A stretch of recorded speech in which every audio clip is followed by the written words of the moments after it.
So para makapag-generate po tayo ng passcode, temporary passcode sa F03 na smart lock gamit ng J-Link or ICC Home na app. Ayan.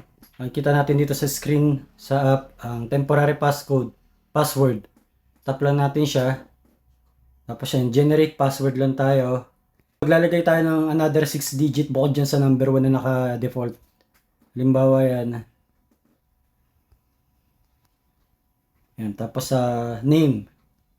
Ayan. Tapos validity period, kung kailan mag-i-start yung passcode na mag-active.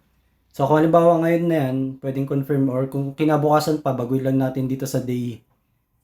Yan. Confirm lang natin. Tapos valid period, yung end time, kung halimbawa 1 day or 1 month, babaguhin din natin. Ito may day. Yan, 1 day. Halimbawa 1 day. Confirm lang natin siya.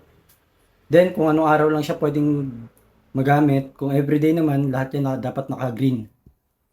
Tapos sa user permission, user lang siya, pang-unlock lang ng smart lock. So save and copy lang natin siya. So not synchronized pa siya. Para mag-synchronize siya, pwede natin siyang i-unlock dito sa mobile app. I-unlock natin dito sa mobile app para mag-sync siya. Pwede rin dun sa mismo smart lock. So ayan, unlock na siya. Tignan natin yung kung nag-sync na siya yung password. So synchronized na siya, pwede na siya magamit. So testingin natin yung password na nilagay natin.